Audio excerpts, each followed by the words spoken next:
right, so, everyone's talking about it, this whole FOMO thing, and now there's this new thing, FOLO. We're diving deep into these digital anxieties today, and honestly, I gotta say, I'm kind of feeling it myself these days. Yeah, it's definitely more than just like a couple of buzzwords, right? With Yeah. 2025 just around the corner and everyone spending what feels like their entire lives online, FOMO and FOLO, they're not going anywhere. They're becoming more and more a part of, just how we live our lives at this point. And this article, FOMO versus FOLO, navigating the new digital anxiety in 2025, really gets right into it. Like, the way they describe FOMO, it's so relatable. That feeling of scrolling through Instagram and seeing everybody at Coachella or whatever music festival, and you're stuck at home, like, with your sourdough starter. You know what I mean? It's that feeling, right? That almost primal yearning for something that you don't have. And this fear that like everyone else is out there having way more fun or like finding more success or whatever it is than you. And then you've got FOLO, which is, it's almost the inverse when you think about it. Okay. Like imagine you hear a rumor about, I don't know, a crypto crash or something, and you're there obsessively checking your portfolio. That knot in your stomach, that feeling right there, that's FOLO taking over. So what you're saying is FOMO is like wanting what you don't have, but FOLO is that fear of like losing what you do have. But it's all like amplified, right, because of the digital world. Exactly. And what's crazy is that technology, it's not just some innocent bystander in all of this. Yeah, no, really. This article actually argues that in a lot of ways, technology is almost intentionally fueling this whole FOMO and FOLO fire. Oh, come on, you're kidding. Tell me they didn't use the example of like AI using your Amazon browsing history, to recommend a lifetime supply of something you only looked at for 5 seconds. They totally did. And they're basically arguing that it's this calculated move to kind of exploit both our desires and our anxieties at the same time. Wow. It's like they're saying, hey, you almost bought this thing and like everyone else is buying it, so don't miss out. It's FOMO and FOLO all rolled into this like one very persuasive package. Okay, that's pretty sneaky. It's not just AI, though, right? I mean, this article talks about how Web3, the metaverse, that whole crypto scene, it's almost like it's like designed to trigger FOLO. Oh, absolutely. It's volatile. You got the rug pulls, overnight millionaires. Yeah, it's practically engineered to make us feel like we are constantly one step behind, like we are missing out on the next big thing. And the thing is, this is only going to get more and more intense as technology keeps progressing faster than we can even adapt. So what I'm hearing is the anxiety is real. Yeah. And it's actually being amplified by, the technology that we're using. No wonder everyone's like freaking out. And you know what? The problem is it's not just in our heads, right? This is having really real consequences on our mental health, and especially for like younger generations, Gen Z and below, who've never even known a world without this constant digital pressure. It's true. I mean, they're growing up with it. It's got to be a lot. The article even mentions that Gen Z is particularly vulnerable to feeling inadequate because of social media. Yeah. Which, I mean, I'm Gen X, and even I feel a little pressure sometimes when I'm scrolling through Instagram, Yeah, it's not just use. Social media use in general is being linked to just higher levels of stress, anxiety, even depression across all age groups, and it's definitely something to take seriously.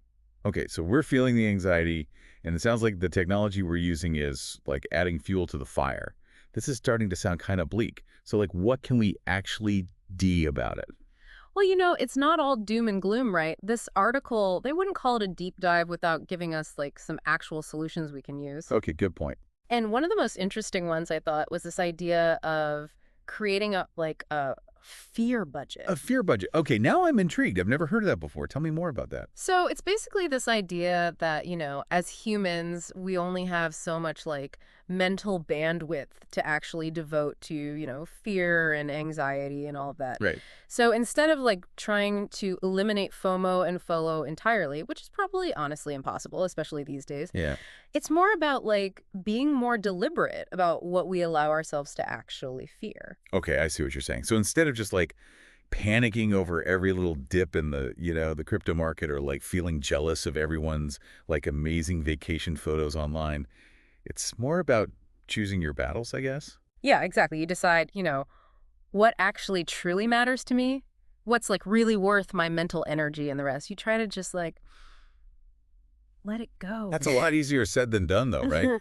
Yeah. What about those of us who, are, shall we say, easily influenced by the never-ending highlight reel of the internet? Any tips for us? Definitely. The article actually recommends incorporating a little bit of like Stoic philosophy into your kind of digital life. Oh, you mean like those ancient Greek philosophers? Yes, exactly. Because they believed in this idea of like focusing on what you can control, right? Okay. Which in this case is your own like thoughts and reactions, not necessarily like the external events, like, what's trending online or how many likes your latest post is getting. Right.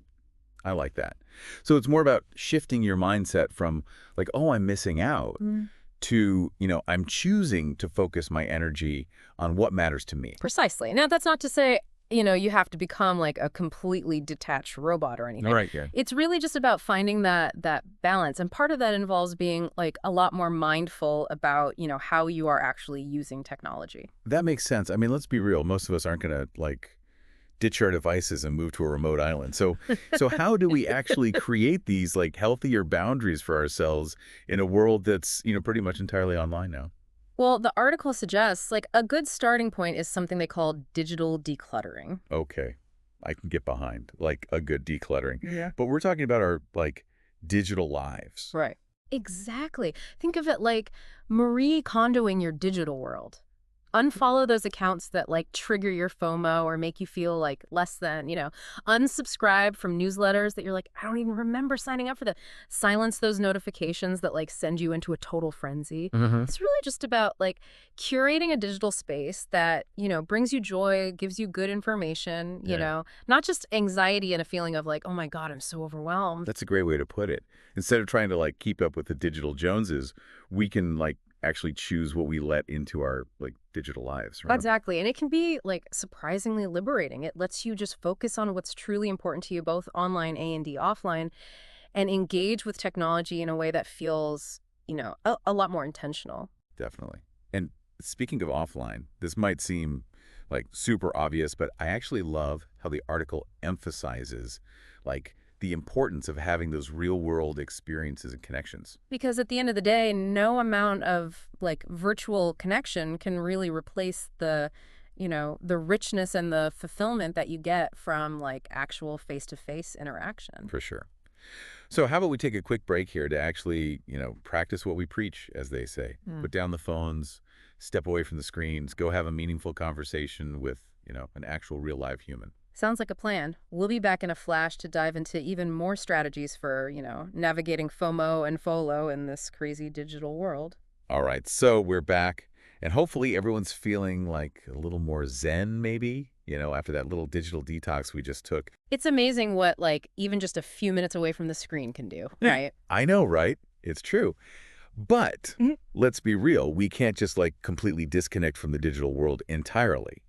So where do we go from here? Like, how do we actually take all this stuff, all these strategies, and actually make them stick, make them work in our real lives? Well, the article, it suggests thinking about it kind of like, building a muscle. Okay. Like you wouldn't expect to just like go out and run a marathon overnight if you've never run before, right? So in the same way, you can't just expect to like totally transform your relationship with technology, in a day. It really does take time and practice and honestly, a whole lot of self-compassion too. Ooh, I like that analogy a lot. Okay, so start small, be patient with yourself, and like celebrate those little victories along the way. Exactly. Like maybe you start by just, setting aside, I don't know, 30 minutes each day for some kind of activity that you really enjoy that's completely tech-free. Like maybe you read, spend time out in nature, have a good conversation with a friend or a loved one, whatever it is. Yep. Or like maybe you experiment with just turning off those like non-essential notifications for a whole week, see how it feels. Right. It's all about figuring out like what works best for you, right? And just making those like gradual, sustainable changes over time. And hey, like if you slip up, if you find yourself like getting sucked back into the whole, social media vortex, It happens to all of us. it happens to the best of us. Yeah. Don't beat yourself up about it. Exactly. Remember, this is a journey, right? It's not about like reaching this final destination. The goal here isn't to become like, some kind of digital minimalist guru. Right. It's really just about creating like a healthier, more balanced relationship with technology, one that like serves you, not the other way around. Well said. Well said.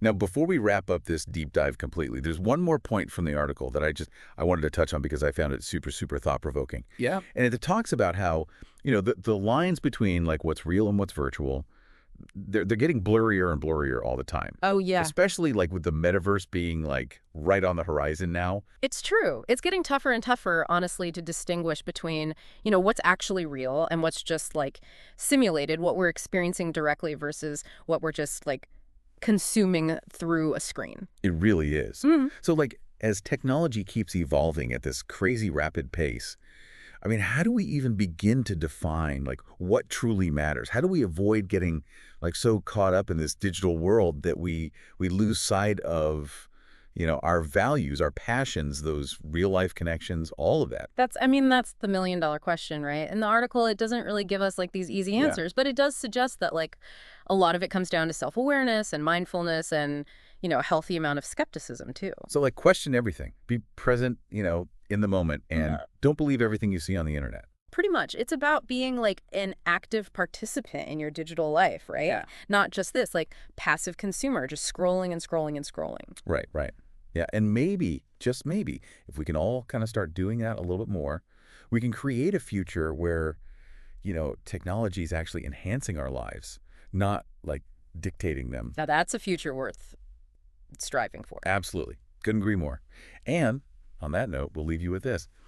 As we all navigate this like crazy, brave new digital world together, let's just remember to be mindful, be present, and most importantly, be kind to ourselves and to each other.